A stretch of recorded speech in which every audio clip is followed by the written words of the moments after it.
Bonjour, nous sommes en direct du lycée Paul Constant de Montluçon. Un camion contenant des matières chimiques sensibles s'est couché sur la chaussée. Nous avons pu obtenir une communication avec mesdames Lachaud et Maillet, CPE du lycée. Mesdames, est-ce que vous m'entendez ? Nous vous entendons. Nous sommes confinés à la vie scolaire et nous sommes très inquiètes de la situation. Sachez qu'il existe un moyen secret pour sortir de l'établissement lorsque tous les accès sont fermés automatiquement. La précédente équipe de direction a caché des informations au CDI et seuls vous, élèves confinés au CDI, pouvez nous sortir de cette situation. Si vous nous entendez, on compte sur vous. Ce matin, nous vous proposons de participer à un escape game. Oui. Un escape game, c'est un jeu d'évasion. Vous allez avoir une mission à réaliser dans un temps limité. Minus 45 minutes. Un stylo, un crayon de papier, une gomme. L'escape game du lycée Paul Constant a profité à 16 classes de l'établissement, que ce soit les sections générales ou bien les sections professionnelles. C'est un projet qui a été initié, porté par le CESC, le Comité d'éducation à la santé et à la citoyenneté, et qui a permis un travail pluricatégoriel. Donc on a travaillé en synergie avec les CPE, les psy-EN, les professeurs documentalistes, la coordinatrice du dispositif Ulysse, les infirmières, les agents, l'ONICEP. L'objectif de cet escape game, c'était déjà prioritairement en tout début d'année de favoriser l'intégration des nouveaux arrivants et de favoriser l'ambiance de classe. Okay. Ça c'est faux. Attends, on est en retard, on va directement au cours. Non. C'est quoi ça? Faut trouver un mot, faut tourner. C'est l'énigme trop vite. Elle est où l'énigme 1? Les 3 énigmes qu'ils doivent résoudre portent sur une meilleure connaissance du lycée, du plan du lycée, donc ça leur permet de s'adapter, de mieux se repérer au lycée.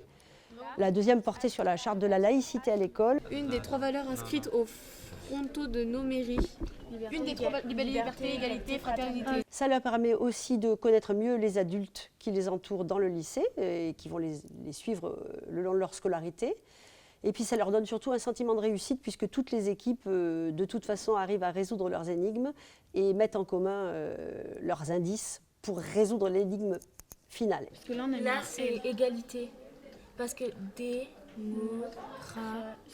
Moi, en tant que professeur principal, ça me permet de voir un petit peu comment ils se répartissent les tâches, comment ils réagissent.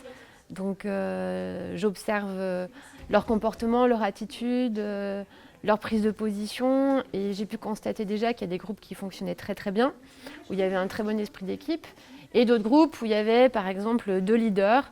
Donc là, on se dit, si on veut faire un travail de groupe, c'est peut-être bien de les séparer pour que ça fonctionne mieux, en fait.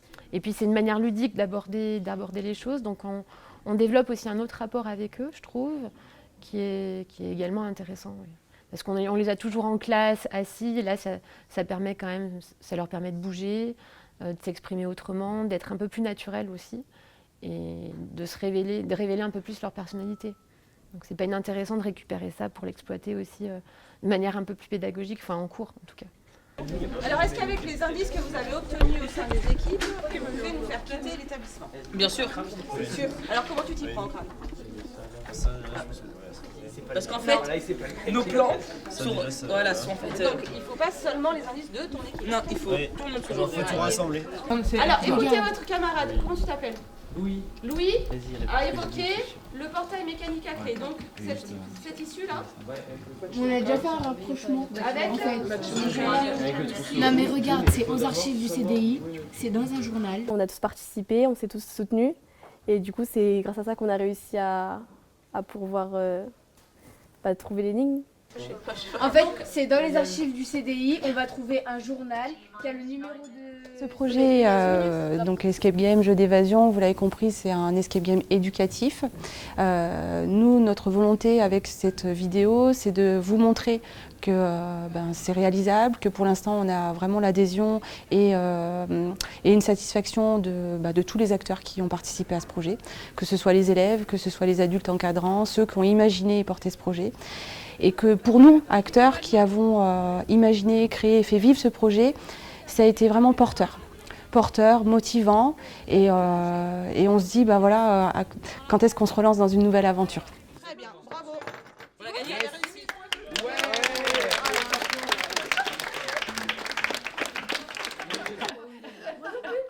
sais même pas où il est.